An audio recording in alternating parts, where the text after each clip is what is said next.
The cold October wind bit through Nora Williams' threadbare shawl as she stared at the empty beds where her children had slept just one day before. Their small toys, a carved wooden horse, a rag doll with button eyes, remained as painful reminders of what she had lost. Her fingers trembled as she picked up the doll, clutching it to her chest as tears streamed down her face. Tombstone, Arizona Territory, 1885, was no place for a widowed woman with 3 children.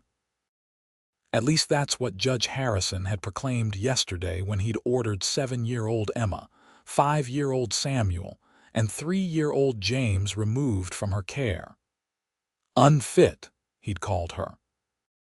Destitute, he'd declared, while pointing to her mortgage debts accrued after her husband's death 6 months prior. The sound of the children screaming for her as they were loaded into the wagon, bound for the Territorial Children's Home in Prescott, still echoed in her ears. She had fallen to her knees in the dusty street, watching helplessly as the wagon disappeared from view, taking her entire world with it. Nora pushed herself up from the small chair beside Samuel's bed. At 26, she had already endured more heartache than most women twice her age.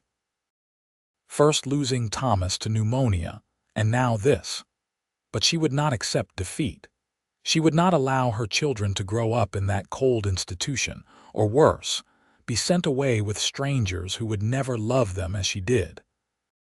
With determination born of desperation, she gathered what little money remained, a few dollars and coins hidden in a jar beneath the floorboards, and stuffed them into her pocket. She would need help, but in Tombstone, help came at a price she couldn't afford. She stepped outside her modest cabin on the edge of town, the sun beginning its climb over the Dragoon Mountains. The morning light caught on something moving down the dirt road, a rider approaching at a steady pace, his silhouette growing larger against the horizon. Nora squinted, recognizing the mare and the tall figure astride it. Adam Graves, a cowboy who worked at the Lazy S Ranch outside town. She'd seen him at church and in town occasionally, exchanging polite nods, but little more. He'd been kind to Emma once when she dropped her bag of penny candy in the street, helping the child gather her treasures from the dust. She quickly wiped her eyes as he approached. A woman alone had to be careful with her reputation, especially now. His horse slowed, and he tipped his hat. "Mornin', Mrs. Williams," he said, his voice deep but gentle. He had eyes the color of a summer sky and a face weathered by sun and wind. At 32, he was considered one of the most reliable hands at the ranch, from what she'd heard. "Mr. Graves," she acknowledged, fighting to keep her voice steady. He studied her face, noticing her red-rimmed eyes and the tension in her shoulders. "Forgive me for saying so, madam, but you look troubled. Is there something I might help you with?" Nora hesitated. Pride had always been her companion, even in the worst of times. But pride wouldn't bring her children home. "They took my children," she blurted, her voice breaking. "Yesterday. The judge said I couldn't provide for them properly with Thomas gone and the mortgage payments behind. They took them to the children's home in Prescott." Adam dismounted, his boots raising small clouds of dust as they hit the ground. "That ain't right," he said, genuine outrage crossing his features. "Those youngins belong with their mother." "The judge didn't see it that way," Nora replied bitterly. "He said without a husband or sufficient means I was unfit. I'm going after them, Mr. Graves. I don't know how yet, but I will get my children back." Adam removed his hat, running a hand through his sandy brown hair. "Mrs. Williams, I don't mean to pry, but what do you aim to do? The law's got them now." "I don't know," she admitted, desperation creeping into her voice. "But I can't just sit here while my babies are frightened and alone. Emma gets nightmares. James won't sleep without his blanket, Samuel. He'll try to be brave for the others, but he's just a little boy." Adam looked at her for a long moment, then nodded as if coming to a decision. "I've got some savings," he said. "Not much, but it might help. And I know a lawyer in Prescott who owes me a favor. He might be willing to take on your case." Nora stared at him, stunned by the unexpected offer. "Why would you help me? You barely know me." He shifted uncomfortably, twisting his hat in his hands. "My sister lost her children to the state back in Texas after her husband died. By the time she found work and a place to live, they'd been sent away with different families. She never found them all." His jaw tightened. "No child should be taken from a mother who loves them, not if there's any other way." Tears welled in Nora's eyes again, but she blinked them back. "I can't accept your money, Mr. Graves." "Then consider it a loan," he said firmly. "You can pay me back when you're able, but those children need their mother, Mrs. Williams, and from what I've seen of you in town, they couldn't ask for a better one." Nora swallowed hard. "When could we leave?" "I'll need to speak with Mr. Sullivan at the ranch. Let him know I'll be gone for a spell." "Can you be ready by sunrise tomorrow?" She nodded, hope fluttering in her chest for the first time since the judge had rendered his verdict. "I'll bring the wagon round first light," Adam said, replacing his hat. "Pack only what you need. It's a hard journey to Prescott."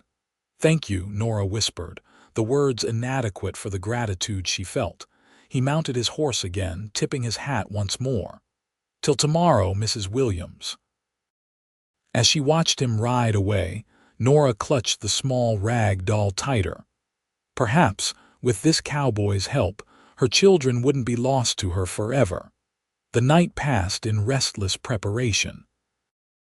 Nora packed a small valise with essential clothing, her marriage certificate, the children's birth documents, and the deed to the cabin, proof that she wasn't as destitute as Judge Harrison believed. The mortgage was in arrears, yes, but she owned the land outright. It had been Thomas's wedding gift to her. She baked bread and prepared jerky for the journey, her hands moving mechanically while her mind raced with worries about her children. Were they fed? Had anyone comforted Emma after her nightmares? Was James crying for his mother?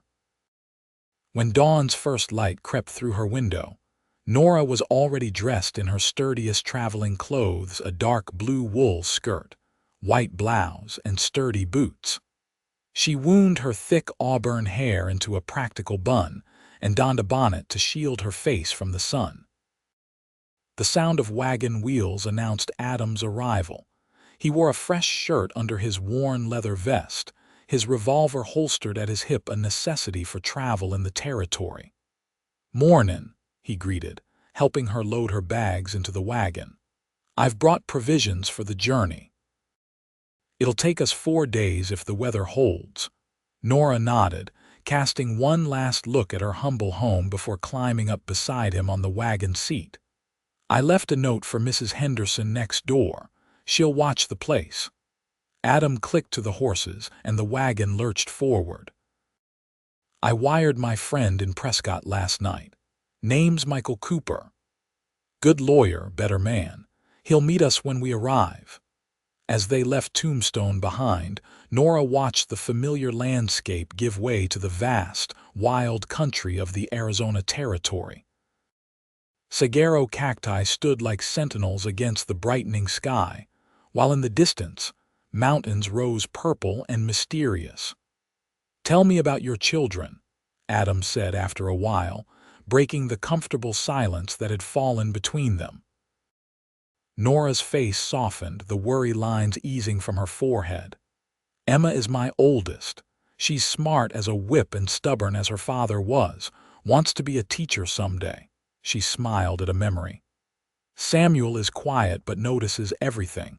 He's always collecting interesting rocks and bugs. And James, he's my baby, full of energy and mischief, with the sweetest laugh you ever heard." Adam nodded, a small smile playing at the corners of his mouth. "They sound like fine children." "They are," Nora said, her voice catching. "Everything I do for them." They traveled through the day, stopping briefly at noon to rest the horses and eat a simple meal of bread, cheese, and dried fruit. Adam was a considerate traveling companion, respectful of her space but attentive to her comfort. As the sun began its descent, they made camp near a small stream. Adam built a fire while Nora prepared a supper of beans and salt pork. The familiar tasks helped distract her from her worries, if only momentarily. "May I ask about your husband?" Adam inquired as they sat by the fire, the stars beginning to appear in the darkening sky. Nora stared into the flames. "Thomas was a good man, worked the silver mines until he took ill last winter, pneumonia. The doctor did what he could, but—" She trailed off, the pain still fresh. "We were happy. He loved the children fiercely." Adam nodded, understanding in his eyes. "I'm sorry for your loss, Mrs. Williams." "Thank you." She hesitated, then asked, "And you, Mr. Graves? No wife waiting at home?" He shook his head, poking at the fire with a stick. "Never found the right woman, I suppose, or maybe I was too busy working to notice her if she came along." He smiled ruefully. "My parents had a good marriage, made me particular about what I was looking for." Nora appreciated his honesty. Too many men would have used such a question as an opportunity for unwanted advances. Adam Graves was different, respectful, genuine. "We should get some rest," he suggested, standing to arrange her bedroll a modest distance from his own. "We've got a long journey ahead." Nora nodded, grateful for his understanding. As she lay beneath the vast canopy of stars, she whispered a silent prayer for her children and for the man who had offered his help when she needed it most. The next 3 days fell into a rhythm of travel, brief rests, and quiet conversations. Adam told her about growing up in Texas, his years as a cattle driver before settling at the Lazy S. Nora shared stories of her childhood in Missouri, her journey west with Thomas after their wedding, their dreams of building a good life in Tombstone. On the 4th day, as the sun hung low in the western sky, they crested a hill and saw Prescott spread out before them, a substantial town nestled amid the pines, its buildings clustered around a central plaza. "We'll head straight for Cooper's office," Adam said, urging the tired horses forward. "He'll know where they've taken your children." Michael Cooper's law office sat on a side street near the courthouse, a modest building with his name painted on the front window. He was waiting for them, a tall man with spectacles and a serious expression that softened when he saw Adam. "Graves, you old scoundrel," he greeted, shaking Adam's hand vigorously. "It's been too long." "Cooper," Adam replied with a smile before turning serious. "This is Mrs. Williams. I told you about her situation." Cooper extended his hand to Nora. "Mrs. Williams, I'm very sorry about your children." Adam's telegram explained the basics, "but I'll need to hear everything from you directly." Inside his office, Nora recounted the events leading to the children's removal, Thomas's death, her struggle to keep up with the mortgage while trying to find steady work as a seamstress, Judge Harrison's decision that she couldn't provide adequately for her children. "It's not right," she concluded, her hands clenched in her lap. "I may not be wealthy, but my children were well fed, clean, and loved. They belong with me." Cooper removed his spectacles, polishing them thoughtfully. "Unfortunately, the law gives judges considerable discretion in these matters. However, I believe we can make a case for reunification based on several factors." He counted off on his fingers. "First, you own your property outright despite the mortgage difficulties. Second, you have marketable skills as a seamstress. Third, there's no evidence of neglect or abuse." "Where are they now?" Nora asked, the question that had been burning in her heart. "The Territorial Children's Home is on the outskirts of town," Cooper replied. "I can take you there tomorrow, but I must warn you they may not allow you to see the children until we have a court order." Nora's face fell, but Adam spoke up. What if I secure employment here in Prescott? Would that strengthen Mrs. Williams' case if she had additional support? Cooper looked thoughtful. It certainly wouldn't hurt. The court likes to see stability. Then that's what I'll do, Adam said decisively. I've got experience that any ranch would value. Nora turned to him, stunned by his continuing commitment. Mr. Graves, I can't ask you to uproot your life. You didn't ask, he interrupted gently. I'm offering. Besides, it's only temporary until we get your children home. Cooper arranged lodgings for them at a respectable boarding house run by a widow named Mrs. Donnelly. He insisted on separate rooms on different floors, mindful of Nora's reputation. We don't want to give the court any reason to question your character, he explained. That night, alone in her small room, Nora stood at the window looking out at the unfamiliar town, knowing her children were somewhere nearby, perhaps gazing at the same stars. I'm here, she whispered. Mama's here and I'm coming for you. The Territorial Children's Home was a large, austere building surrounded by a high fence. Nora's heart hammered as Cooper led her through the iron gates the next morning. Adam had gone to inquire about work at several ranches, promising to meet them afterward. Inside, the matron, a severe-looking woman named Mrs. Blackburn, received them in her office. Mrs. Williams, she acknowledged coldly, Mr. Cooper has explained your desire to see your children. Please, Nora said, fighting to keep her voice steady. They must be so frightened. Mrs. Blackburn's expression didn't soften. The children are adjusting. We've seen this many times. They'll settle into their new routine soon enough. They don't need a new routine, Nora said, anger beginning to replace her fear. They need their mother. I'm afraid I cannot allow a visit without court authorization, Mrs. Blackburn replied. Judge Sullivan has been quite clear that the children are wards of the territory now. Judge Sullivan, Cooper interjected. I thought Judge Harrison in Tombstone made the ruling. Judge Harrison merely ordered them removed, Mrs. Blackburn explained with a thin smile. Once they arrived here, Judge Sullivan reviewed the case and determined they should remain in care. Cooper frowned. We'll need to see the new order. Of course, the matron replied, producing a document from her desk. Everything is quite in order, I assure you. As Cooper reviewed the papers, Nora fought back tears. Could you at least tell me how they are? Is Emma sleeping? Does James have his blanket? Something like pity flickered in Mrs. Blackburn's eyes. The children are healthy. The youngest was. Difficult at first, but he's calmer now. Nora's heart ached at the thought of her baby crying himself to exhaustion. And Emma's nightmares. We don't coddle such things here, Mrs. Williams. Children must learn to overcome their fears. Outside, after their unsuccessful attempt, Nora finally broke down, tears streaming down her face. Cooper patted her shoulder awkwardly. Don't lose hope, he said. I'll file a motion today requesting a hearing. Judge Sullivan is strict but fair. Adam found them as they were leaving the home's grounds. His expression brightened when he saw them, then fell as he took in Nora's tear-stained face. They wouldn't let you see them. She shook her head, unable to speak.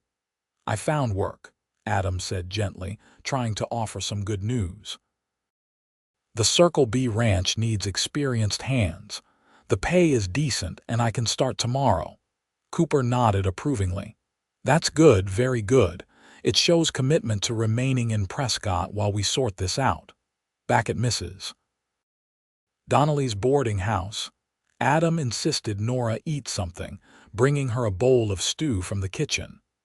She managed a few bites, drawing strength from his quiet support. Tell me about them again, he said as they sat in the parlor, keeping a respectable distance as other boarders moved in and out. Your children. What makes each one special? Nora smiled through her tears, grateful for his understanding. Talking about her children kept them close somehow. Emma has a birthmark shaped like a crescent moon behind her right ear. Samuel collects feathers, he has dozens, all different kinds. And James, he sings little songs he makes up himself, about whatever he sees. Adam listened attentively, asking questions that showed genuine interest. By the time they retired for the evening, Nora felt slightly steadier, fortified by his unwavering belief that they would succeed. The next morning, Cooper arrived with news. "We have a hearing date next Tuesday. Judge Sullivan will review your petition for reunification." "That's almost a week away," Nora protested. "My children need me now. It's the best I could do," Cooper said apologetically. "In the meantime, I've secured permission for you to send them letters. Mrs. Blackburn has agreed to read them to the younger ones." It wasn't enough, not nearly enough, but it was something. Nora spent the morning composing 3 separate letters, filling them with love and reassurance, promising to bring them home soon. Adam began work at the Circle B, leaving before dawn and returning tired but satisfied each evening. He brought his earnings directly to Cooper, insisting they be documented as additional support for Nora's case. On Sunday, they attended services at the local church, presenting the image of respectable citizens.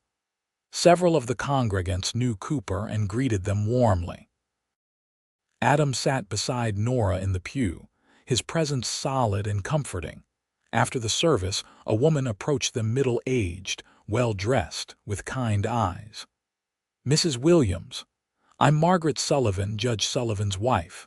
Nora tensed, unsure what to expect, but Mrs. Sullivan smiled warmly. "Michael Cooper is a good man. He told me about your situation. I wanted to meet you myself." "It's very kind of you to speak with me," Nora replied cautiously. "My husband is a fair judge, but he values propriety and stability," Mrs. Sullivan said quietly. "Show him that you can provide both for your children, and you'll find him reasonable." As Mrs. Sullivan moved away, Adam squeezed Nora's hand briefly. "That's promising," he murmured. The day of the hearing arrived with agonizing slowness. Nora wore her best dress, a navy blue wool with modest lace at the collar, freshly pressed by Mrs. Donnelly, who had become an ally. Adam appeared in a clean shirt, vest, and string tie, his usually unruly hair tamed with pomade. "You look very respectable," Nora told him with a small smile. "Figured I ought to make a good impression," he replied. "For the children's sake." Judge Sullivan was a stern-faced man with a thick gray beard and penetrating eyes. The courtroom was mercifully empty except for Cooper, Adam, Nora, Mrs. Blackburn, and a representative from the territorial government. Cooper presented their case eloquently, highlighting Nora's ownership of property, her skills as a seamstress, and her impeccable character. He submitted letters from Mrs. Henderson and the pastor in Tombstone, attesting to her fitness as a mother. "And Mr. Graves," Cooper added, gesturing to Adam, "has secured employment here in Prescott and has offered his support to Mrs. Williams during this difficult time." The territorial representative argued that the children were already settled, and that removing them again would cause further disruption. Mrs. Blackburn testified that while the children had asked for their mother initially, they were now adjusting appropriately. Finally, Judge Sullivan asked Nora to speak. She stood, hands trembling slightly. "Your Honor, I love my children more than life itself. Since my husband died, I have worked every day to provide for them, to keep a roof over their heads and food on the table. I may not be wealthy, but they never went to bed hungry or unloved." Her voice strengthened as she spoke. "They belong with me. I am their mother. No institution, however well run, can give them what I can: a mother's love, a sense of belonging, the knowledge that they are cherished for exactly who they are." Judge Sullivan regarded her thoughtfully. "Mrs. Williams, I understand your emotion." However, the court must consider the children's best interests above all.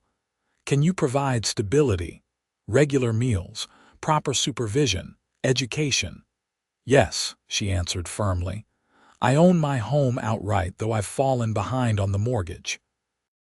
I have marketable skills as a seamstress, and I've already spoken with Mrs. Donnelly about possible work here in Prescott until this matter is resolved. As for supervision, I have never left my children unattended. The judge turned to Adam. And you, Mr. Graves. What is your interest in this matter? Adam stood, hat in hand. Your Honor, I believe a grave injustice has been done. These children were taken from a loving mother because she faced temporary financial hardship after her husband's death. That isn't right. I've offered my support because it's the decent thing to do, and because those children deserve to be with their mother. Judge Sullivan stroked his beard, considering. Mrs. Williams, would you be amenable to a supervised reunification? A period during which you would remain in Prescott, establish employment, and have increasing visitation with your children before full custody is restored. Hope bloomed in Nora's heart. Yes, Your Honor, absolutely. And you, Mr. Graves? Are you prepared to continue your support during this period? I am, Adam replied without hesitation. The judge nodded. Very well. I am ordering a supervised reunification plan to begin immediately. Mrs. Williams will be permitted daily visits with her children, increasing in duration over the next month. If, after 30 days, all parties are satisfied with the arrangement, full custody will be restored. Nora's legs nearly gave out beneath her. Cooper steadied her with a hand on her elbow, smiling broadly. Thank you, Your Honor, she managed. Court adjourned, Judge Sullivan declared. Rising from the bench outside, Nora turned to Adam, tears of joy streaming down her face. I'm going to see my children today. He smiled, his own eyes suspiciously bright. Told you we'd get them back. Cooper arranged for the first visit that afternoon. Mrs. Blackburn was clearly displeased with the judge's decision but complied grudgingly, leading Nora to a small, sparsely furnished visiting room. Your children will be brought in momentarily, she said stiffly. You have 1 hour. When the door opened again, Nora's heart stopped. Emma entered first, her dark hair in neat braids, her face solemn until she spotted her mother. Mama, she cried, running forward. Samuel followed, his eyes wide with disbelief, and then James, who shrieked with joy and launched himself at Nora. She gathered all three into her arms, breathing in their familiar scents, feeling their small bodies against hers. My babies, she whispered, tears flowing freely now. I've missed you so much. Are you taking us home? Samuel asked, his voice small and hopeful. Nora stroked his cheek. Soon, darling. Very soon. We need to stay in Prescott for a little while, but we'll be together every day until then. Promise? Emma asked, her eyes serious. I promise, Nora replied, kissing her forehead. I will never leave you again. James simply clung to her, his face buried in her neck as if afraid she might disappear. The hour passed in a blur of tears, hugs, and promises. When Mrs. Blackburn returned to end the visit, the children cried, clinging to Nora desperately. You'll see Mama tomorrow, Mrs. Blackburn said, her voice softer than before. She'll be back every day.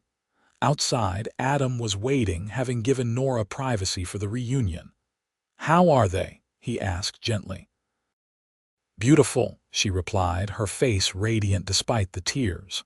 So beautiful. James has grown and Emma lost another tooth, and Samuel, he's been trying so hard to be brave. She looked up at him, overwhelming gratitude in her eyes. I can never repay you for what you've done. Seeing you smile like that is payment enough, he said, offering his arm to escort her back to the boarding house. Besides, we're not finished yet. We've got a month to prove to Judge Sullivan that you can provide for them here. The next weeks settled into a new rhythm. Each morning, Nora worked for Mrs. Donnelly, helping with the laundry and mending for the boarding house. In the afternoons, she visited her children, each day staying a little longer. Adam worked at the Circle B, returning each evening with stories of the ranch to share over supper. Cooper negotiated with the bank in Tombstone, arranging for Nora's mortgage to be restructured. With Adam's savings providing the first payment, they secured more favorable terms that she could manage on her own once they returned. After 2 weeks, Judge Sullivan allowed the children to visit the boarding house for Sunday dinner. Mrs. Donnelly fussed over them, serving apple pie and telling them stories about her own children, now grown. Adam watched them from across the table, his expression soft. James had taken to him immediately, climbing onto his lap and asking endless questions about horses. Samuel was shyer but equally fascinated by the cowboy's tales of ranch life. Emma, protective of her mother, was more reserved, but even she began to warm to him as the day went on. That evening, after the children had been returned to the home, Nora and Adam sat on the boarding house's front porch, watching the sunset. "They're wonderful children," he said. "You've done a fine job with them." "They liked you," she replied, smiling. "James hasn't stopped talking about your horse since you let him sit in the saddle last week." A comfortable silence fell between them, broken only by the distant sound of piano music from the saloon down the street. "What will you do?" Nora asked finally, "after we return to Tombstone?" Adam looked out at the darkening street. "I haven't decided yet. Mr. Sullivan might take me back at the Lazy S, or I might look for something new." Nora hesitated, then said quietly, "You would be welcome to visit us. The children would like that." He turned to her, his eyes serious in the fading light. "And you, Nora, would you like that too?" It was the first time he had used her given name, and it sent a pleasant warmth through her. "Yes," she admitted, "I would." His hand found hers on the porch railing, covering it gently. "Then that's what I'll do." By the end of the 4th week, the children were spending full days with Nora, returning to the home only to sleep. Cooper filed the final papers for custody restoration, confident that Judge Sullivan would approve them. On the 30th day, they appeared in court again. The children sat beside Nora, dressed in their best clothes, their faces solemn but hopeful. Adam stood behind them, a solid presence of support. Judge Sullivan reviewed the reports from Mrs. Blackburn, noting the children's obvious attachment to their mother and the stability Nora had established in Prescott. "Mrs. Williams has demonstrated her commitment to providing a stable home for her children," he declared. "The court hereby restores full custody, effective immediately." Emma squealed with delight. Samuel grinned broadly, and James bounced in his seat, clapping his small hands. Nora gathered them close, tears of joy streaming down her face. "Thank you, Your Honor," she said, her voice thick with emotion. Outside the courthouse, Cooper shook their hands vigorously. "I'll have the final paperwork for you tomorrow. You're free to return to Tombstone whenever you're ready."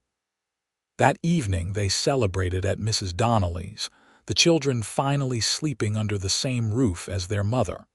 After they were tucked in, Nora found Adam on the porch again. "I can't find the words to thank you," she said, sitting beside him on the swing. "You've changed our lives." "You did the hard part," he replied. "Standing up to the judge, proving yourself. I just helped a little." It was more than a little.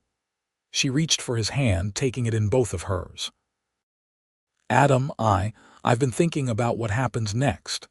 He turned toward her, his face half shadowed in the porch light. "And what have you decided?" "I want to go home to Tombstone," she said. "The children need stability, familiar surroundings, but—" She took a deep breath. "I was hoping you might consider coming back with us, not just to visit, to stay." Adam's eyes widened slightly. "Nora, are you sure? Folks will talk." "Let them," she replied firmly.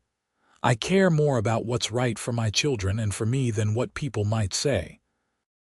These past weeks, watching you with Emma, Samuel, and James, you're good for them, and—" She blushed but continued, "You're good for me too." He lifted her hand to his lips, pressing a gentle kiss to her knuckles. "I was hoping you might feel that way. Because I'm finding it mighty hard to imagine life without you and those children in it." "Is that a yes?" she asked, her heart racing. "It's a yes," he confirmed, his smile warm in the dim light. "Though I'll need to find work in Tombstone." "Actually," Nora said, returning his smile, "I had a letter from Mrs. Henderson yesterday. The Lazy S is looking for a new foreman. The position comes with a small house on the property." Adam chuckled. "You've thought this through, haven't you?" "I've had plenty of time to consider what matters most," she replied softly. He leaned forward slowly, giving her time to pull away if she wished. Instead, she met him halfway, their lips touching in a gentle, tentative kiss that quickly deepened with shared feeling. When they parted, both slightly breathless, Adam rested his forehead against hers. "We should do this properly for the children's sake." "Are you proposing, Mr. Graves?" Nora asked, a teasing lilt in her voice. "Not yet," he replied with a smile, "but I will. When we're home and settled, and you're sure it's what you want." 2 days later, they loaded the wagon for the journey back to Tombstone. The children were excited, chattering about seeing their home again, showing Adam their favorite places, introducing him to their friends. Cooper saw them off, clasping Adam's hand warmly. "You did a good thing, Graves." "I found something worth fighting for," Adam replied, his gaze moving to Nora and the children. The journey home was easier than the journey to Prescott had been. Despite the discomfort of the wagon and the long hours on the trail, they were together, and that made all the difference. Each night, they camped under the stars, Adam telling stories around the campfire, the children hanging on his every word. On the final day, as Tombstone appeared on the horizon, Emma asked from her perch beside Adam on the wagon seat, "Will you stay with us forever, Mr. Graves?" Adam glanced at Nora, who smiled her permission. "If your mama agrees, I'd like nothing better," he told the little girl. "Good," Emma declared decisively. "Samuel and James need a papa, and Mama needs someone to make her smile like you do." Nora blushed, but didn't contradict her daughter. It was true, after all. Mrs. Henderson was waiting at the cabin, having prepared it for their return. She embraced Nora tightly, then bent to greet the children. "My goodness, you've all grown," she exclaimed. "And you must be Mr. Graves," she added, extending her hand to Adam. "I've heard all about you from Mrs. Williams' letters." "Madam," he acknowledged with a tip of his hat. "Pleased to meet you. Mr. Sullivan at the Lazy S is eager to speak with you," she informed him. "He was quite impressed by what I told him." Adam secured the position of foreman at the Lazy S the following day. The small house that came with the job was simple but solid, with room for a growing family. For the time being, however, he took a room at the boarding house in town, maintaining a respectable distance while courting Nora properly. Each Sunday after church, he joined them for dinner at the cabin. On Wednesdays, he took Nora for walks around town, sometimes with the children, sometimes alone while Mrs. Henderson watched them. He taught Samuel to fish in the creek outside town, helped Emma with her reading, and tossed James high in the air to make him giggle. The townsfolk talked, of course, but the whispers were largely approving. Everyone remembered how the children had been taken, and how this cowboy had helped bring them home. Judge Harrison, faced with the official documents from Prescott, grudgingly acknowledged that perhaps he had been hasty in his original decision. 3 months after their return to Tombstone, on a clear spring evening, Adam arrived at the cabin with his horse and a small wagon. "I thought we might take a picnic up to Lookout Point," he suggested. "All of us." Nora agreed readily, and soon they were making their way up the gentle slope outside town, the children running ahead, gathering wildflowers and interesting rocks. At the top, with tombstones spread out below them and the mountains rising in the distance, Adam spread a blanket while Nora unpacked the basket fried chicken, biscuits, apple tarts, and lemonade. After they had eaten, Adam suggested the children might want to explore a little. "Stay where we can see you," Nora cautioned as they scrambled off excitedly. When they were alone, Adam turned to her, suddenly serious. "Nora, these past months have been the happiest of my life." She smiled, reaching for his hand. "Mine too." "The house at the ranch is ready," he continued. "I've fixed the roof and painted the walls. There's a garden plot out back and room for the children to run and play." He took a deep breath. "But it needs something I can't provide on my own." "And what's that?" she asked softly. "A family to fill it with love." Adam reached into his pocket and withdrew a small velvet box. "I promised I would do this properly when the time was right." He opened the box to reveal a simple gold ring with a small pearl.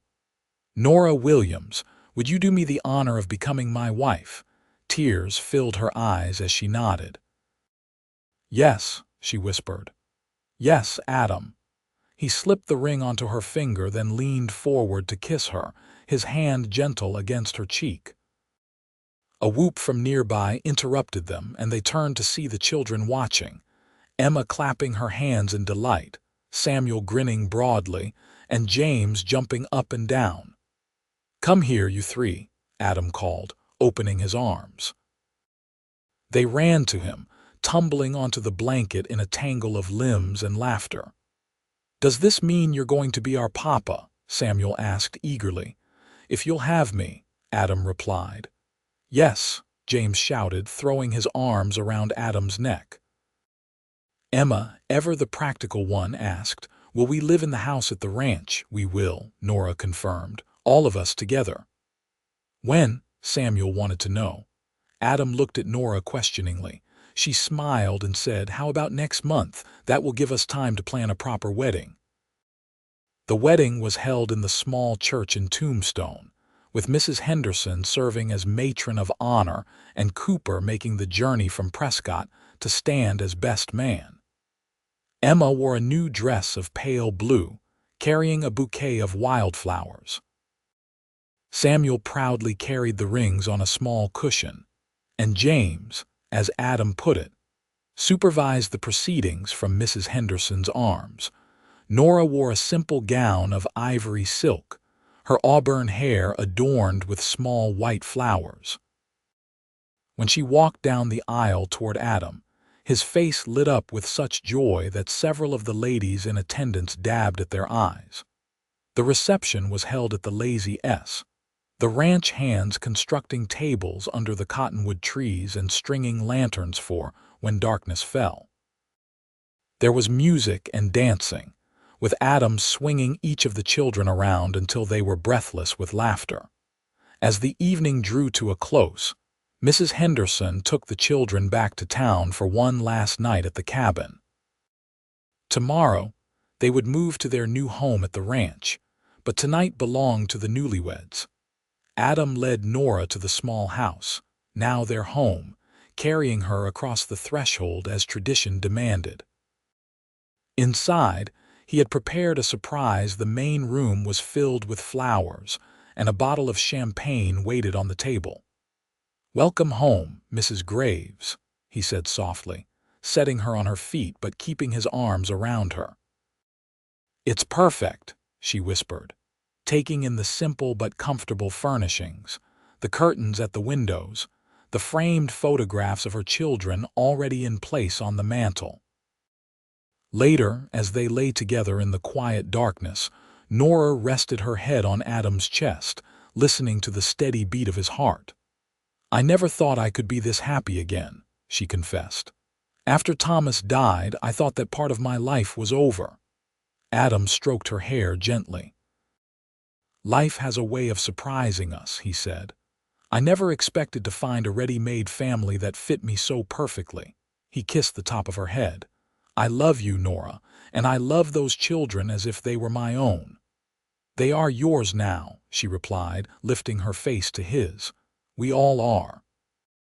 The next morning, they drove into town to collect the children and the last of their belongings from the cabin.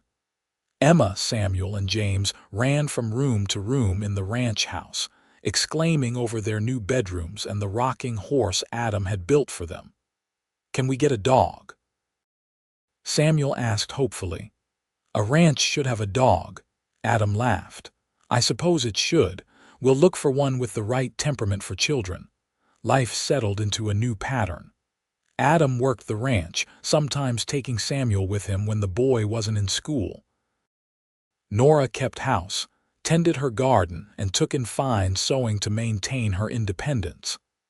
Emma thrived in the local school, her dream of becoming a teacher stronger than ever. James, now 4, spent his days exploring the ranch under the watchful eyes of his mother and the ranch hands, who had all taken a shine to the energetic boy. 6 months after the wedding, Nora discovered she was expecting. She told Adam on a quiet evening after the children were asleep, curled beside him on the porch swing. "A baby," he repeated, his face lighting up with wonder. "Our baby," she nodded, smiling at his joy. "Due in the spring. The children will be excited to have a new brother or sister." Adam placed his hand gently on her still flat stomach. "Thank you," he whispered, "for everything, for letting me into your life, for sharing your children with me, and now for this gift." The following spring, Nora gave birth to a son, whom they named Thomas Adam Graves, honoring both the father her children had lost and the one who had helped bring them home. As she watched Adam rock the infant, Emma, Samuel, and James clustered around them, Nora reflected on the journey that had brought them here. From the despair of losing her children to the joy of this moment, it had been a path of challenge and triumph, loss and love. "What are you thinking?" Adam asked, noticing her pensive expression. "That happiness can come from the most unexpected places," she replied. "That sometimes what seems like the end is really just the beginning," he smiled, understanding in his eyes. "And what a fine beginning it is." 5 years later, the Graves family had expanded again with the addition of twin girls, Rose and Lily. The house at the Lazy S had been enlarged to accommodate the growing family, with Adam adding rooms as needed. Emma, now 12, was at the top of her class and already talking about attending the teachers' college in Tucson when she was old enough. Samuel, 10, had developed a keen interest in ranching, following Adam everywhere and learning all he could about cattle and horses. James, 8, was still full of energy and mischief, but showing a surprising talent for drawing. Little Thomas, 5, was the spitting image of his father, with the same quiet strength and gentle manner. On the twins' second birthday, as the family gathered in the yard for a celebration, Cooper arrived unexpectedly from Prescott, bearing gifts and news. "I'm retiring," he announced over dinner. "Moving to Tucson to be closer to my daughter and her family." "We'll miss your visits," Nora told him sincerely. Over the years, he had become a dear friend, stopping in Tombstone whenever his business brought him south. "Actually," Cooper said with a smile, "I have something for you, a letter that arrived at my office." He handed an envelope to Nora. "It's from Margaret Sullivan." Nora opened it curiously. Inside was a brief note and a newspaper clipping. The clipping detailed the closing of the Territorial Children's Home in Prescott, citing changes in policy that favored placing children with families rather than institutions. Mrs. Sullivan's note read simply, "Your case helped change minds. Thank you for fighting for your children. They and others are better for it." Nora passed the letter to Adam, tears welling in her eyes. "We made a difference," she said softly. He squeezed her hand, understanding the significance. "You made a difference. You never gave up on your children." "We never gave up," she corrected, including him in the victory. "I couldn't have done it without you." That night, after the guests had departed and the children were asleep, Adam and Nora stood on their porch, looking out at the star-filled sky. The ranch was quiet, peaceful. "Did you ever imagine this?" Adam asked, his arm around her waist. "That day when you told me your children had been taken, did you ever imagine we'd end up here?" Nora leaned into his embrace, grateful for the solid warmth of him. "Never," she admitted. "I was just trying to survive each day, to find a way to bring them home." "And here we are," he said, contentment in his voice. 7 children later," she laughed. "Only 5. Emma and Samuel were already here." "They're mine in every way that matters," he replied seriously. "From the moment I saw how much you loved them, I knew I would too." Nora turned in his arms, looking up at the face that had become as familiar and beloved as her own reflection. "I love you, Adam Graves, for helping me bring my children home, for loving them as your own, for giving me more children to love, and for being the man you are." He bent to kiss her, the tenderness between them as strong as it had been on their wedding day. "And I love you, Nora Graves, for letting me be part of your fight, for trusting me with your heart, and for giving me the family I always wanted." Together, they looked out at the land that had become their home, at the life they had built from determination and love. The road had not always been easy, but every step had led them here, to this moment of perfect contentment under the vast Arizona sky. And in the house behind them, 5 children slept peacefully, secure in the knowledge that they were loved, that they belonged, and that their home, wherever it might be, was wherever their family was together.